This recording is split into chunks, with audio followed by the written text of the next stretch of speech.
കേരളം കത്തുന്നു. അതികഠിനമായ ചൂടിൽ വെന്തുരുകുകയാണ് സംസ്ഥാനം. വരും ദിവസങ്ങളിൽ ചൂട് കൂടുമെന്നാണ് കാലാവസ്ഥാ വകുപ്പിന്റെ മുന്നറിയിപ്പ്. അൾട്രാവയലറ്റ് രശ്മികളുടെ വികിരണ തോതും അപകടകരമായ നിലയിൽ ഉയർന്നിട്ടുണ്ട്. ഈ സാഹചര്യത്തിൽ എന്തൊക്കെയാണ് ശ്രദ്ധിക്കേണ്ടത്?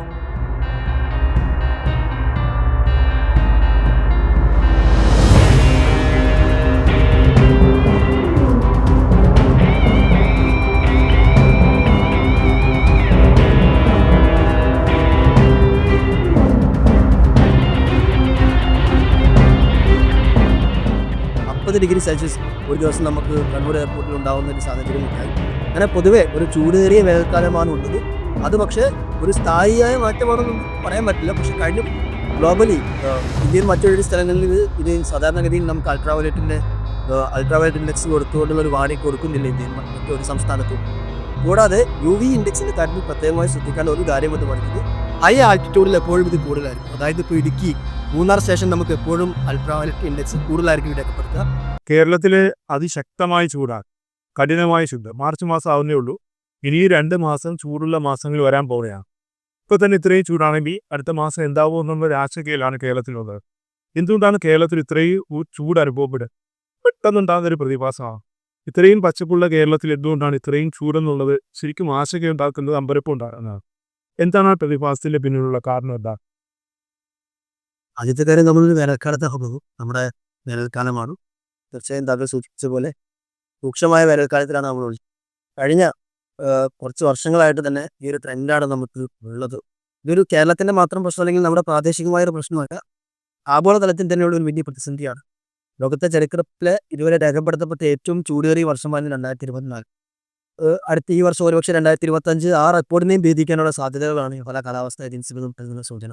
2023 ചൂടേറിയ വർഷമായിരുന്നു. അപ്പോൾ നമ്മൾ ഓരോ വർഷവും ഗ്ലോബലി തന്നെ ചൂട് കൂടുന്ന ഒരു സാഹചര്യമാണുള്ളത്. ഒരു കേരളത്തിൻ്റെ സ്പെസിഫിക്കലി നമ്മുടെ പ്രാദേശികമായ ഒരു പ്രശ്നമല്ല, ആഗോളതാപനത്തിൻ്റെ ഭാഗമായി നമ്മുടെ എല്ലാ കണക്കുകൂട്ടലുകൾക്കും അപ്പുറത്ത് നമ്മൾ ഒരുപക്ഷെ 2040, 2050 കൂടി മാത്രം എത്തുമെന്ന് പ്രതീക്ഷിച്ച 1.5 എന്ന് പറയുന്ന നമ്മുടെ പ്രീ ഇൻഡസ്ട്രിയലൈസേഷനേക്കാളും ചൂട് കൂടിയ ഒരു കാര്യം, അല്ലെങ്കിൽ അതിനേക്കാൾ 1.5°C ചൂട് കൂടുമെന്ന് നമ്മൾ പ്രതീക്ഷിക്കുന്നത് ഒരുപക്ഷെ ഒരു വർഷത്തിൽ നമ്മൾ എല്ലാ കാലാവസ്ഥാ മോഡലുകളും നൽകി സൂചന കുറച്ചുകൂടി കാലം കഴിഞ്ഞ് സംഭവിക്കുന്ന പ്രദേശത്ത് ഇപ്പോഴേ സംഭവിച്ചിരിക്കുകയാണ്.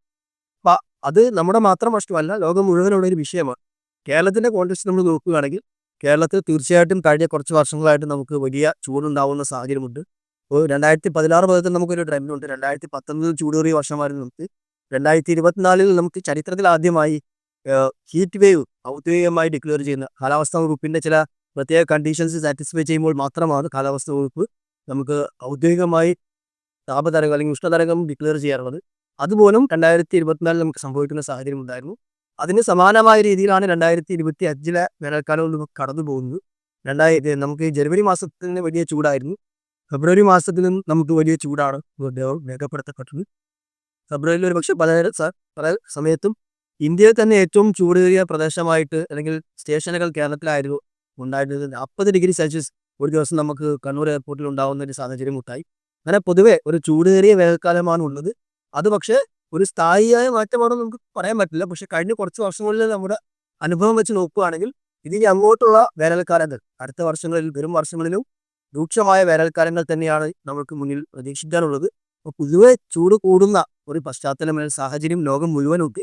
ആ സാഹചര്യത്തിൻ്റെ ഭാഗമായി ഒരു വ്യക്തിമായി നമ്മളും മാറുകയാണ്. കേരളത്തിന് നേരത്തെ സൂചിപ്പിച്ച പോലെ വലിയ ഒച്ചപ്പുള്ളൊരു പ്രദേശമാണ്. പക്ഷേ നമ്മളൊരു കോസ്റ്റൽ സംസ്ഥാനമാണ്. കോസ്റ്റൽ സംസ്ഥാനമായതുകൊണ്ട് അല്ലെങ്കിൽ ഒരു അത്തരത്തിലുള്ള തീരദേശ സംസ്ഥാനമായതുകൊണ്ട് തന്നെ നമുക്ക് സീ ബ്രീസും ലാൻഡ് ബ്രീസും എല്ലാ ദിവസവും തന്നെ ഉള്ളതുകൊണ്ട് തന്നെ നമുക്കൊരു മോഡറേറ്റ് കാലാവസ്ഥ, മോഡറേറ്റ് ടെമ്പറേച്ചർ നമുക്ക് മെയിൻറ്റെയിൻ ചെയ്യാനുള്ള സാഹചര്യം ഉണ്ടായിരുന്നു. പക്ഷെ ഇപ്പോൾ കടലിൻ്റെ ഉപരിതലം ചൂട് കൂടിയാണ്, സമുദ്രോപരിതലം ഊഷ്മാവ് വളരെയധികം വർദ്ധിച്ചു വരുന്ന സാഹചര്യം കൂടി. ഇതെല്ലാം പലതരത്തിലുള്ള നമ്മുടെ സർക്കുലേഷൻ പാറ്റേണിനെ മാറ്റും, നമ്മുടെ മഴയുടെ കേരളത്തിൽ മാറ്റങ്ങൾ വരുത്തുന്നു. ചൂടിൻ്റെ കാര്യത്തിൽ ഇതുപോലെയുള്ള മാറ്റങ്ങളുണ്ട്. ആ മാറ്റം നമ്മൾ ഉൾക്കൊണ്ടുകൊണ്ട് നമ്മൾ അതിനെ അതിജീവിക്കാനുള്ള ശ്രമങ്ങൾ രൂപം കൊടുക്കുക എന്നുള്ളതാണ്. ഈ ചൂട് നമ്മൾ ഇനിയും അടുത്ത മാസത്തിൽ പ്രതീക്ഷിക്കേണ്ടതാണ്. തീരദേശ സംസ്ഥാനമായതുകൊണ്ട് തന്നെ നമുക്ക് എപ്പോഴും ഹ്യൂമിഡിറ്റി ഉയർന്നു നിൽക്കും, ആർദ്രത ഉയർന്നു നിൽക്കും. സ്വാഭാവികമായി നമുക്കുണ്ടാകുന്ന 1°C ടെമ്പറേച്ചർ തന്നെ നമുക്കൊരു പക്ഷേ 6-7 മടങ്ങ് ഇമ്പാക്റ്റ് ആണ് ഉണ്ടാക്കുക. മറ്റൊരു സ്ഥലത്ത് 45°C ടെമ്പറേച്ചർ ആകുമ്പോൾ സംഭവിക്കുന്ന പ്രശ്നങ്ങൾ നമുക്കിവിടെ 36-37°C ടെമ്പറേച്ചറിൽ തന്നെ സംഭവിക്കും. കാരണം നമുക്ക് ഹ്യൂമിഡിറ്റിയുടെ ഒരു ക്യുമുലേറ്റഡ് എഫക്റ്റ് ആണുള്ളത്. അപ്പം അതുകൊണ്ട് 1 ഡിഗ്രി സെൽഷ്യസ് ടെമ്പറേച്ചർ ചേഞ്ച് തന്നെ നമുക്ക് വലിയ ഗൗരവമുള്ള കാര്യമാണ്. അത്തരം മാറ്റമാണ് നമുക്ക് അവിടെ വന്നുകൊണ്ടിരിക്കുന്നത്. അൾട്രാ വയലറ്റ് രശ്മികളുടെ വികിരണ തോത് കൂടുന്നു എന്ന് പറയും. 8 മുതൽ 10 വരെയൊക്കെ വളരെ ജാഗ്രത പാലിക്കേണ്ട ഒരു അളവാണെന്ന് പറയുന്നു. കേരളത്തിൽ 2 സ്ഥലത്ത് കൊട്ടാരക്കരയും മൂന്നാറും അത് ഓൾറെഡി തന്നെ രേഖപ്പെടുത്തി കഴിഞ്ഞു. ഈ അൾട്രാവയലറ്റ് രശ്മികളുടെ വികിരണം ഇത്ര കൂടി നിൽക്കുന്നത് എന്തെങ്കിലും രോഗസാധ്യതയോ എന്തെങ്കിലും ആരോഗ്യ പ്രശ്നങ്ങളോ ഉണ്ടാക്കാൻ സാധ്യതയുള്ളതാണോ? അൾട്രാവയലറ്റ് രശ്മികളുടെ കാര്യത്തിൽ പ്രത്യേകമായി ശ്രദ്ധിക്കേണ്ട ഒരു കാര്യം, നമുക്ക് മുൻകാലങ്ങളിൽ ഇതൊക്കെ എത്രയായിരുന്നു ഇതിന്റെ വാല്യൂസ് എന്ന് മനസ്സിലാക്കാനുള്ള ഇൻസ്ട്രുമെന്റേഷൻ സംവിധാനങ്ങൾ ഉണ്ടായിരുന്നത്. വളരെ റീസെന്റ് ആയിട്ട് കഴിഞ്ഞ വർഷമാണ് നമ്മൾ കേരളത്തിൽ 14 സ്ഥലങ്ങളിൽ, കേരളത്തിലെ 14 ജില്ലകളിൽ 14 സ്ഥലങ്ങളിലായിട്ട് ഈ അൾട്രാവയലറ്റ് ഇൻഡെക്സുകൾ മെഷർ ചെയ്യുന്ന ഇൻസ്ട്രുമെന്റുകൾ സ്ഥാപിക്കുന്നത്, സെൻസറുകൾ സ്ഥാപിക്കുന്നത്. അതിന്റെ ഭാഗമായിട്ട് നമുക്കൊരു വർഷമായിട്ട് മാത്രമാണ് ഇതിന്റെ വിവരങ്ങൾ ഉള്ളത്. അപ്പോൾ ഇതിന് മുൻകാലങ്ങളിൽ നമുക്ക് എത്രയായിരുന്നു ആ പ്രദേശങ്ങളിലെല്ലാം UV ഇൻഡെക്സുകൾ രേഖപ്പെടുത്തപ്പെട്ടിരുന്നത് നമുക്ക് അറിയില്ല. അതുകൊണ്ട് പലപ്പോഴും നമുക്ക് പല മേഖലകളിൽ നിന്ന് ഊഹാപോഹങ്ങളായിരുന്നു ലഭിച്ചുകൊണ്ടിരുന്നത്. അതിന് പകരം ഔദ്യോഗികമായ ഒരു സംവിധാനം, ഒരു ഇൻസ്ട്രുമെന്റ് വെച്ചുകൊണ്ട് ഔദ്യോഗികമായി ഇത് മോണിറ്റർ ചെയ്യുന്ന ഒരു സംവിധാനം നമ്മൾ കഴിഞ്ഞ വർഷം സ്ഥാപിക്കുകയും ഈ വർഷം മുതൽ അതിൻ്റെ അടിസ്ഥാനത്തിൽ ആളുകൾക്ക് അലേർട്ട് കൊടുക്കുകയും ചെയ്യുന്ന ഒരു സാഹചര്യങ്ങളുണ്ട്. ഗ്ലോബലി ഇന്ത്യയിൽ മറ്റൊരു സ്ഥലങ്ങളിൽ ഇത് സാധാരണഗതിയിൽ നമുക്ക് അൾട്രാവയലറ്റ് ഇൻഡെക്സ് കൊടുത്തുകൊണ്ടുള്ള ഒരു വാർണിംഗ് കൊടുക്കുന്നില്ല ഇന്ത്യയിൽ മറ്റൊരു സംസ്ഥാനത്തും. എന്നാൽ ഗ്ലോബലി യൂറോപ്പിലും US-ലും ഒക്കെ കൊടുക്കുന്നുണ്ട്. അതിനടിസ്ഥാനത്തിലാണ് നമ്മൾ ചെയ്തത്. കാരണം നമ്മൾക്ക് 2019 അതിനുശേഷമുള്ള വർഷങ്ങളിലും നമുക്ക് പലപ്പോഴും ഒരുപാട് സൺബേൺ കേസുകൾ റിപ്പോർട്ട് ചെയ്തിട്ടുണ്ട് നമ്മൾ ആരോഗ്യ സംവിധാനത്തിലേക്ക്. സ്വാഭാവികമായിട്ടും സൺബേണുകൾക്ക് പ്രധാനമായും കാരണമാകുന്നത് അൾട്രാവയലറ്റിന്റെ ഓവർ എക്സ്പോഷർ ആണ് എന്നുള്ളതാണ് നമ്മുടെ ആരോഗ്യ വിദഗ്ധർ സൂചിപ്പിക്കുന്നത്. അപ്പോൾ അൾട്രാവയലറ്റ് മെഷർ ചെയ്യുക എന്നുള്ളത് തീരുമാനത്തിലേക്ക് സംസ്ഥാന ദുരന്തനിവാരണ അതോറിറ്റി എത്തിയത് ആ ഒരു അനുഭവ പശ്ചാത്തലത്തിലാണ്. ഇതിന്റെ ഭാഗമായി ആദ്യത്തെ ഘട്ടത്തിൽ നമ്മൾ 14 ജില്ലകളിൽ 14 സ്ഥലങ്ങളിൽ UV ഇൻഡെക്സുകൾ മെഷർ ചെയ്യാനുള്ള ഇൻസ്ട്രുമെന്റേഷൻ നമ്മൾ ചെയ്തിരിക്കുകയാണ്. അപ്പോൾ അതിന്റെ ഡാറ്റ നമുക്ക് വരുന്നത് നമ്മൾ ഡാറ്റ ജനങ്ങളിലേക്ക് എത്തിക്കുക എന്നുള്ളത് കൂടിയാണ് ഉദ്ദേശിക്കുന്നത്. നിങ്ങൾക്ക് എല്ലാവർക്കും തന്നെ തത്സമയമായിട്ട് നിങ്ങളുടെ പ്രദേശത്ത് അല്ലെങ്കിൽ ഈ സംവിധാനമുള്ള സറൗണ്ടിങ് പ്രദേശങ്ങളിലുള്ള ഈ 14 സ്ഥലങ്ങളിലെങ്കിലും ഉള്ള അൾട്രാവയലറ്റ് ഇൻഡെക്സ് നമുക്ക് ലൈവായി അല്ലെങ്കിൽ നിയർ റിയൽ ടൈമായി നമ്മുടെ വെബ്സൈറ്റിലൂടെ അത് കാണാൻ പറ്റും, അത് അറിയാൻ പറ്റും. ഇതിനകത്ത് ശ്രദ്ധിക്കേണ്ട കാര്യം, നമ്മളൊരു ട്രോപ്പിക്കൽ ക്ലൈമറ്റ് ഉള്ള സ്ഥലമാണ്. നമ്മുടെ അക്ഷാംശ രേഖാംശ പൊസിഷൻ എന്ന് പറയുന്നത് വളരെ പ്രധാനമാണ്. ഇതുപോലെ യൂറോപ്പിലെ പോലെയല്ല, നമുക്കിവിടെ എപ്പോഴും തന്നെ സാധാരണ നിലക്ക് തന്നെ അൾട്രാവയലറ്റ് ഇൻഡെക്സ് കൂടുതലായിരിക്കും നമ്മൾ ട്രോപ്പിക്കൽ ക്ലൈമറ്റോളജി എന്ന നിലക്ക്. കൂടാതെ UV ഇൻഡെക്സിന്റെ കാര്യത്തിൽ പ്രത്യേകമായി ശ്രദ്ധിക്കേണ്ട ഒരു കാര്യം എന്ന് പറയുന്നത്, ഹൈ ആൾട്ടിറ്റ്യൂഡിൽ എപ്പോഴും ഇത് കൂടുതലായിരിക്കും. അതായത് ഇപ്പോൾ ഇടുക്കി, മൂന്നാർ സ്റ്റേഷൻ നമുക്ക് എപ്പോഴും അൾട്രാവയലറ്റ് ഇൻഡെക്സ് കൂടുതലായിരിക്കും രേഖപ്പെടുത്തുക. കാരണം ഹൈ ആൾട്ടിറ്റ്യൂഡിലേക്ക് പോകുമ്പോൾ ഉയരം കൂടുന്നതനുസരിച്ച്, സമുദ്രനിരപ്പിൽ നിന്ന് ഉയരത്തിലേക്ക് പോകുന്നതനുസരിച്ച് UV ഇൻഡെക്സ് കൂടുതലായിരിക്കാൻ, സ്വാഭാവികമായി തന്നെ കൂടുതലായിരിക്കാനാണ് സാധ്യത. അതുകൊണ്ട് ഇത് പ്രത്യേകമായി അത് പറയുന്നതിന് നോക്കുന്നതിൽ ഒരു പ്രധാനപ്പെട്ട ഒരു കാര്യമെന്ന് പറയുന്നത് അതാണ്. നമ്മളെപ്പോഴും 40 ഡിഗ്രി സെൽഷ്യസ് എത്തുന്ന പാലക്കാടോ അല്ലെങ്കിൽ പുനലൂരിലൊക്കെയാണ് പ്രധാനം ഗൗരവമായിട്ട് കാണുക. അല്ലെങ്കിൽ കോസ്റ്റൽ സ്റ്റേഷനുകളിൽ ഹ്യൂമിഡിറ്റി കൂടി ഉള്ളതുകൊണ്ട് അവിടെയും നമ്മൾ പ്രധാനമാണെന്ന് കാണും. എന്നാൽ ഹില്ലി തറയിൽ, മലയോര മേഖലയിൽ അത് വലിയൊരു ഗൗരവത്തിൽ നമ്മൾ പലപ്പോഴും കാണില്ല. എന്നാൽ ആരോഗ്യ സൂചികകൾ എടുത്തു നോക്കുമ്പോൾ പലപ്പോഴും വയനാടും ഇടുക്കിയും ഉൾപ്പെടെയുള്ള മലയോര മേഖലയിൽ ഒരുപാട് ഇത്തരത്തിലുള്ള പൊള്ളലേൽക്കുന്ന പ്രശ്നങ്ങൾ റിപ്പോർട്ട് ചെയ്യപ്പെടുന്നുണ്ട്. അവിടെ പക്ഷേ 31-32 ഡിഗ്രി സെൽഷ്യസ് ആയിരിക്കും ടെമ്പറേച്ചർ വരുന്നത്. അപ്പോൾ താപനില അത്രയാണെന്ന് കരുതി നമ്മൾ ഗൗരവം കൊടുക്കാതിരിക്കുന്നു. ഇതിൽ അവിടെ എപ്പോഴും സ്വാഭാവികമായി തന്നെ അൾട്രാവയലറ്റ് ഇൻഡെക്സ് കൂടുതലായിരിക്കും. ഇതിന്റെ പശ്ചാത്തലത്തിൽ കൂടിയാണ് നമ്മൾ ഇത് മെഷർ ചെയ്യാൻ കൂടുതൽ തീരുമാനിച്ചത്. നമുക്കറിയാം, വേനൽ എന്ന് പറയുന്നത് സൂര്യന്റെ പൊസിഷൻ അനുസരിച്ചാണ് നമ്മുടെ വേനൽക്കാലം എന്ന് പറയുന്നത്. അപ്പോൾ വേനൽക്കാലത്ത് അൾട്രാവയലറ്റ് ഇൻഡെക്സ് സാധാരണഗതിയിൽ തന്നെ കൂടുതലായിരിക്കും. മുൻകാലങ്ങളിൽ എത്രയാണെന്ന് അറിയാത്തത് കൊണ്ട് ഇത് പ്രത്യേകമായി ഈ വർഷം കൂടുതലാണോ എന്ന് നമുക്ക് പറയാൻ കഴിയില്ല. എന്നാലും ഈ ഉയർന്ന UV ഇൻഡെക്സ് എന്ന് പറയുന്നത് അപകടകരമാണ്. അതിനോട് കൂടുതൽ സമയം എക്സ്പോഷർ ഉണ്ടാവുക എന്ന് പറയുന്നത് നമുക്ക് ചർമ്മരോഗങ്ങൾക്ക് കാരണമാകും. അത് ഒരുപാട് തുടർച്ചയായി സംഭവിക്കുമ്പോൾ സ്വാഭാവികമായിട്ടും സ്കിൻ ക്യാൻസർ ഉൾപ്പെടെ ഗൗരവമായ പ്രശ്നങ്ങൾ ഉണ്ടാവാനുള്ള സാധ്യതയുണ്ട്.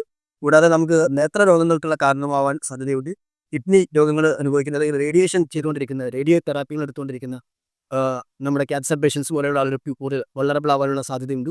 ഇത്തരം ആരോഗ്യ പ്രശ്നങ്ങൾക്ക് ഉള്ള സാധ്യത ഈ അൾട്രാവയലറ്റിന്റെ ഓവർ എക്സ്പോഷർ കാരണമുണ്ടാവും. പക്ഷേ ഈ അൾട്രാവയലറ്റ് എക്സ്പോഷർ എന്ന് പറയുന്നത് നമുക്കറിയാം, സൂര്യൻ ഈ ഒരു 11 മണി മുതൽ 2 മണി വരെ അല്ലെങ്കിൽ 3 മണി വരെയുള്ള സമയത്താണ് ഇത് കൂടുതൽ നിൽക്കുക. ഇതിന്റെ എപ്പോഴും നമ്മൾ നോക്കിയാൽ ഇത് പീക്ക് വാല്യൂസ് വരുന്നത് ഈ 1 മണിയുടെയും 2 മണിയുടെയും ഇടയിൽ, 12 മണിയുടെയും 1 മണിയുടെയും ഇടയിലാണ്. പ്രാദേശികമായ വ്യത്യാസങ്ങളൊക്കെ അപ്പം അത് വരുന്ന സമയത്ത് ഒരു 8-ന് മുകളിൽ ഇൻഡെക്സ് പോകുന്ന സമയത്താണ് കൂടുതൽ ജാഗ്രത പാലിക്കേണ്ടി വരിക.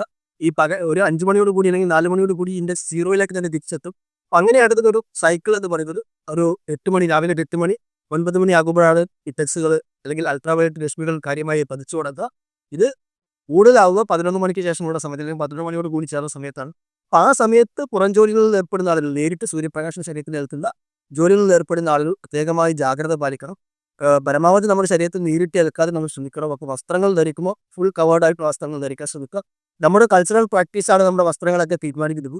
അപ്പോൾ അതിൽ ചില മാറ്റങ്ങൾ നമ്മൾ ആലോചിക്കണം. കോട്ടൺ വസ്ത്രങ്ങൾ ധരിക്കാൻ ശ്രമിക്കുക. പുറത്തിറങ്ങുമ്പോൾ പലപ്പോഴും നമ്മൾ മഴക്കാലത്ത് കൂടെ ഉപയോഗിക്കും, എന്നാൽ വേനൽക്കാലത്ത് കൂടെ ഉപയോഗിക്കാൻ പലപ്പോഴും തയ്യാറാവുക. അത് ഉപയോഗിക്കാൻ തയ്യാറാവുക. പുറം ജോലികളിൽ ഏർപ്പെടുന്ന ആളുകൾ വിശ്രമം, ഇടയ്ക്കിടയ്ക്ക് തണലിൽ വിശ്രമിച്ചുകൊണ്ട് ജോലി തുടരാൻ ശ്രമിക്കുക. ധാരാളമായി വെള്ളം കുടിക്കുക. അത് രോഗിയുടെ കാര്യം മാത്രമല്ല, ചൂട് കാരണം നമ്മൾ വലിയ ഡീഹൈഡ്രേഷൻ ഉണ്ടാവുന്നു. ഇതൊരു ഘട്ടം കഴിയുമ്പോൾ നമുക്ക് സൂര്യാഘാതം ഏൽക്കുന്ന രീതിയിലേക്ക് എത്തും. നമ്മൾ വലിയ ദാഹമില്ലാതെ തന്നെ നമ്മൾ പലപ്പോഴും കുഴഞ്ഞു പോകുന്ന സാഹചര്യം ഉണ്ടാകും. അപ്പം അതുകൊണ്ട് നിർജ്ജലീകരണം ഉണ്ടാവുകയും സൂര്യാഘാതത്തിലേക്ക് എത്തുകയും ചെയ്യും. അത് ഒരുപക്ഷെ മരണത്തിലേക്ക് തന്നെ നയിച്ചേക്കാം.